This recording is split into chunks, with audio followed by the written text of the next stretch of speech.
তোমালোকক ধন্যবাদ জনাইছোঁ। এই ক্লাছটোৰ যিখিনি বিষয়বস্তু এই বিষয়বস্তু সকলো পৰ্যায়ৰ ছাত্ৰ ছাত্ৰীৰ কাৰণে গুৰুত্বপূৰ্ণ। হায়াৰ ছেকেণ্ডাৰী স্তৰৰ ছাত্ৰ ছাত্ৰীসকলে সপ্তম অধ্যায়ত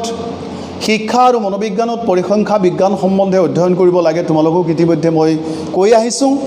আৰু সেই অধ্যায়টোৰ লগত জড়িত এইটো 5 নম্বৰ ক্লাছ। তোমালোকক ইতিমধ্যে সমস্যাসমূহৰ মাজলৈকে যোৱাৰ কাৰণে ইয়াৰ যি বিষয়বস্তু সম্বন্ধীয় যিখিনি ধাৰণা সেই ধাৰণা স্পষ্ট কৰি তোলাৰ কাৰণে মই প্ৰচেষ্টা চলাইছোঁ আৰু এই ধাৰণা স্পষ্ট হৈ যোৱাৰ পিছৰ ফালে তোমালোকে যিবোৰ পৰিসংখ্যা বিজ্ঞানৰ ব্যৱহাৰ সেই ব্যৱহাৰ সম্বন্ধীয় সকলো কথা ভালভাৱে জানিব পাৰিবা। মৰমৰ ছাত্ৰ ছাত্ৰীসকল, আমি যোৱা শ্ৰেণীটোত পৰিসংখ্যা বিজ্ঞানত ব্যৱহাৰ হোৱা স্কেল বা কাঠিসমূহৰ বিষয়ে আলোচনা কৰিছিলোঁ আৰু তেতিয়া তোমালোকক কৈছিলোঁ যে আমি শিক্ষা আৰু মনোবিজ্ঞান নতুবা পৰিসংখ্যা বিজ্ঞানত মূলতঃ 4টা স্কেল কাঠি ব্যৱহাৰ কৰা হয় আৰু সেই কাঠিকেইটাৰ ভিতৰত nominal scale, ordinal scale, ratio' scale আৰু তোমালোকক কৈছিলোঁ ইণ্টাৰভেল স্কেল। এই 4টা কাঠি বিশেষভাৱে কাঠিৰ বিষয়ে আমি জানিব লাগিব। নমিনেল স্কেলৰ আন নাম হৈছে নামীয় বা নামমাত্ৰ কাঠি বা মাপক। অৰ্ডিনেল বা ক্ৰমবোধক মাপক বা কাঠি। পৰীক্ষাত যদি সোধে অৰ্ডিনেল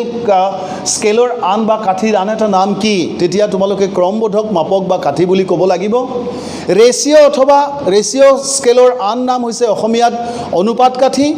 আৰু ইণ্টাৰভেল বা ব্যৱধান অথবা বিৰতি কাঠি। মই ইয়াৰ আগৰ ক্লাছটোত এইটো বিৰাট কাঠি বুলি কৈছিলোঁ, বানানটো ভুল হৈছিলে, তোমালোকক আজি শুদ্ধ কৰি দিছোঁ, সেইটো তোমালোকে মনত ৰাখিবা। শেষৰটো হৈছে ইণ্টাৰভেল বা ব্যৱধান অথবা বিৰতি কাঠি। আৰু শিক্ষা এই 4টা কাঠিৰ ভিতৰত শিক্ষা আৰু মনোবিজ্ঞানৰ পৰিসংখ্যা বিজ্ঞানত মূলতঃ মুঠ 4টা কাঠিৰ ভিতৰত ইণ্টাৰভেল বা ব্যৱধান অথবা বিৰতি কাঠিহে ব্যৱহাৰ কৰা হয়। গতিকে তোমালোকে মূলতঃ বিৰতি কাঠি বা ইণ্টাৰভেল স্কেল নতুবা ব্যৱধান কাঠিৰ বিষয়ে স্পষ্টভাৱে জনাটো প্ৰয়োজনীয়। যদি তোমালোকক পৰীক্ষাত প্ৰশ্ন সোধা হয় শিক্ষা আৰু মনোবিজ্ঞানৰ পৰিসংখ্যা বিজ্ঞানত ব্যৱহাৰ হোৱা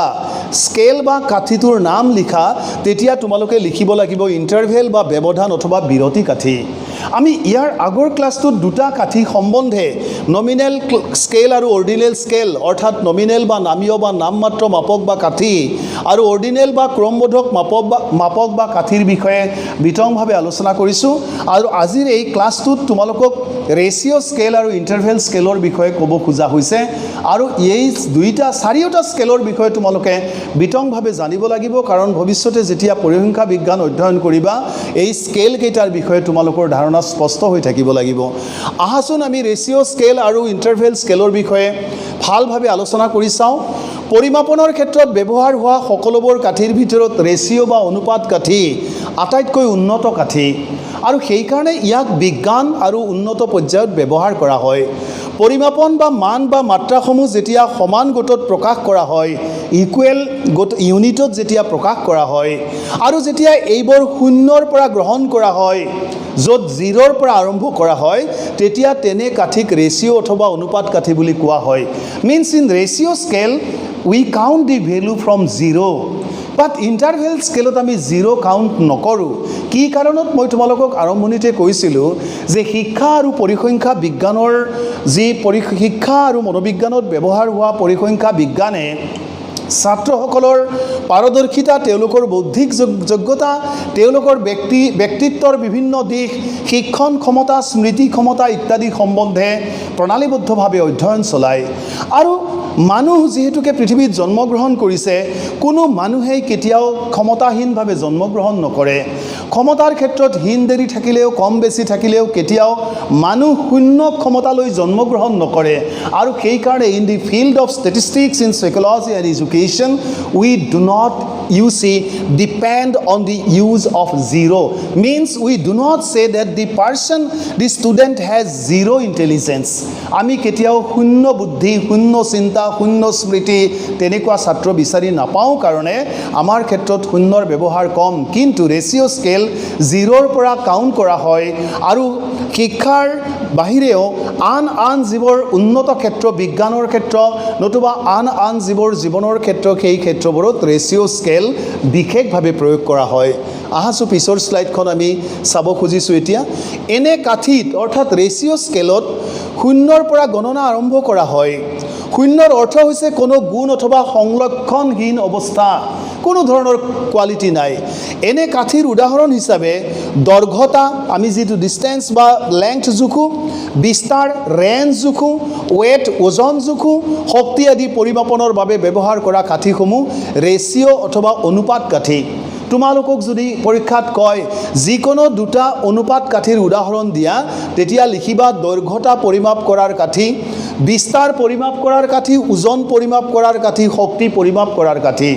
তোমালোকে নিশ্চয় এই ক্ষেত্ৰত তোমালোকৰ ধাৰণা স্পষ্ট হোৱাৰ কাৰণে মই এটা বিশেষ উদাহৰণ দিব খুজিছোঁ তোমালোকে যেতিয়া গাড়ীখন লৈ পেট্ৰল ডিপুলৈকে যোৱা তুমি যদি কোৱা যে মোক 1 লিটাৰ পেট্ৰল দিয়ক মিটাৰটোত যেতিয়া পেট্ৰল দিয়া মানুহজনে 0ত মিটাৰটো পেলাই দিয়ে আৰু তাৰ পৰা তোমালোকৰ আৰম্ভ হয় জোখটো অৰ্থাৎ শূন্য হৈ যোৱা মানেই তাত কোনো ধৰণৰ কোনো পৰিমাণৰ বস্তু অন্তৰ্ভুক্ত হৈ থকা নাই জোখাৰ কাৰণে আৰু তাত 0ৰ পৰা আৰম্ভ হৈ তেতিয়া তুমি যিখিনি তেল ল'বা সেইখিনি তাৰ পৰা আৰম্ভ কৰিব তোমালোকে যেতিয়া কোনো এটা দোকানলৈকে যোৱা ইলেক্ট্ৰনিক যিখন দগাপল্লা মই তোমালোকক দগাপল্লাবোৰ দেখুৱাইছিলোঁ সিদিনা ইলেক্ট্ৰনিক দগাপল্লাখনতো যেতিয়া পৰিমাপ কৰা হয় প্ৰথমে 0লৈকে লৈ অহা হয় আৰু তাৰ পিছত বস্তুটো জুখি দি পেলাই তোমালোকক সেইমতে পৰিমাপ কৰি দিয়া হয় বা আমাক দিয়া হয় গতিকে তাত ৰেচিঅ' স্কেলত 0 ব্যৱহাৰ কৰা হয় আৰু 0ৰ পৰাই সকলো কথা গণনা আৰম্ভ হয় এনে কাঠিসমূহৰ ক্ষেত্ৰত সকলো পৰিমাপন প্ৰকৃত শূন্যৰ পৰা আৰম্ভ হয় ইয়াত প্ৰকৃত 0ৰ পৰা আৰম্ভ হয় তোমালোকক যদি পৰীক্ষাত সোধে ৰেচিঅ' স্কেল কোনটো জোখৰ পৰা কোনটো ইউনিটৰ পৰা আৰম্ভ হয় তেতিয়া তোমালোকে লিখিব লাগিব 0 ইউনিটৰ পৰা ৰেচিঅ' স্কেল ষ্টাৰ্ট হয় আমি পিছৰ স্লাইডখনলৈকে গৈছোঁ এতিয়া গতিকে এনে পৰিমাপনসমূহৰ দ্বাৰা বস্তুৰ বিশেষ গুণ বা মাত্ৰা বা পৰিমাণ এটা আনতকৈ ভাল বা বেয়া কম বা বেছি আদি সহজে মূল্যাঙ্কন কৰিব পাৰি 0 যেতিয়া থাকিব 5 কিলো 10 কিলো 15 কিলো 5 কিলোতকৈ 10 কিলোটো আমি বেছি বুলি সহজতে ক'ব পাৰিম আৰু সেই কাৰণে এইটো ব্যৱহাৰ হয় প্ৰাকৃতিক বিজ্ঞানৰ ক্ষেত্ৰত means in the field of physical science সাধাৰণতে উল্লিখিত প্ৰকৃতিৰ জোখ বা পৰিমাণ আৰু পৰিমাপনৰ কাঠি নিৰ্ণয় আৰু প্ৰয়োগ কৰা হয় ইয়াৰ বিপৰীতে শিক্ষা মনোবিজ্ঞান সমাজ বিজ্ঞান আদিৰ দৰে আচৰণমূলক বিজ্ঞান বিহেভিয়ৰেল সায়েন্সৰ ক্ষেত্ৰত ৰেচিঅ' অথবা অনুপাত কাঠি কাচিতহে ব্যৱহাৰ কৰা হয় আৰু ইয়াৰ ফলনি চাৰিওটা কাঠিৰ ভিতৰত nominal scale ordinal scale ratio' scale আৰু ইণ্টাৰভেল স্কেলৰ ভিতৰত শিক্ষা আৰু মনোবিজ্ঞান অৰ্থাৎ in the field of behavioural science সাধাৰণতে ইণ্টাৰভেল স্কেল ব্যৱহাৰ কৰা হয় আহাচোন আমি পিছৰ স্লাইডখনলৈকে গৈছোঁ ৰাশিসমূহক এতিয়া ইণ্টাৰভেল স্কেল কি আমি গম পাম ইয়াত ইণ্টাৰভেল স্কেল তোমালোকৰ কাৰণে বিশেষ গুৰুত্বপূৰ্ণ কাৰণ in the field of education and psychology আৰু সমাজ বিজ্ঞান ছচিয়লজি ইণ্টাৰভেল স্কেল ব্যৱহাৰ কৰা হয় আমি ইতিমধ্যে ৰেচিঅ' স্কেলৰ বিষয়ে আলোচনা কৰিলোঁ 0ৰ পৰা কাউণ্ট কৰা হয় কেনেকৈ কাউণ্ট কৰা হয় ইউনিটবোৰ সেইটো তোমালোকে ভালকৈ তোমালোকৰ আগত প্ৰকাশ কৰিছোঁ সেই কথাখিনি তোমালোকে ৰিপিটেডলি বাৰে বাৰে শুনিবা তোমালোকৰ স্পষ্ট হৈ যাব ইণ্টাৰভেল স্কেল কি ৰাশিসমূহক যেতিয়া সমান এককত প্ৰকাশ কৰা হয় তেতিয়া ইণ্টাৰভেল বা ব্যৱধান অথবা বিৰতি কাঠি প্ৰয়োগ কৰা হয় সমান ভাগত অৰ্থাৎ ইণ্টাৰভেল বা ব্যৱধান অথবা বিৰতি কাঠিত ৰাশিসমূহক সমান গোট বা এককত ভাগ কৰি প্ৰকাশ কৰা হয়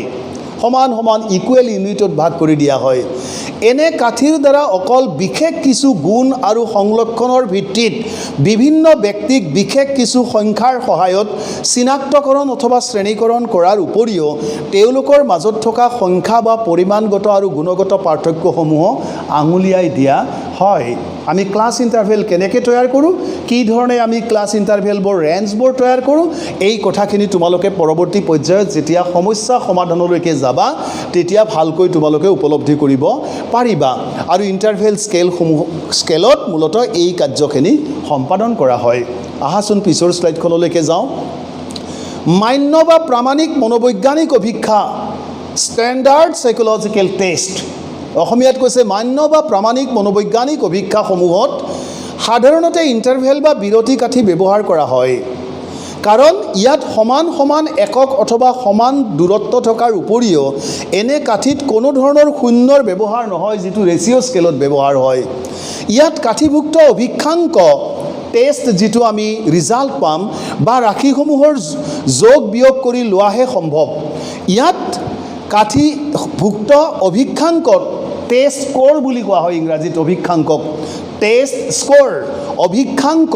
বা ৰাশিসমূহ যোগ বিয়োগ কৰি লোৱাহে সম্ভৱ হয়। আমি প্লাছ মাইনাছ কৰিহে ল'ব পাৰোঁ। ইয়াত আমি কোনো ধৰণৰ ওজন পৰিমাণ নিৰ্ণয় কৰিব নোৱাৰোঁ। আহাচোন পিছৰখনলৈকে গৈছোঁ আমি। যিহেতু ব্যক্তিৰ বিভিন্ন গুণ অথবা সংলক্ষণ শূন্য হ'ব নোৱাৰে, মই তোমালোকক আগতেই কৈছোঁ, যেনে শূন্য ব্যক্তিত্ব, শূন্য বুদ্ধি, শূন্য স্মৃতিশক্তি সম্পন্ন লোক থাকিব নোৱাৰে। গতিকে আমি কোনো এজন ব্যক্তিৰ এটা বিশেষ অভিক্ষাংকক টেষ্ট স্ক'ৰক কেতিয়াও, যেনে ধৰা হওক 40ক কেতিয়াও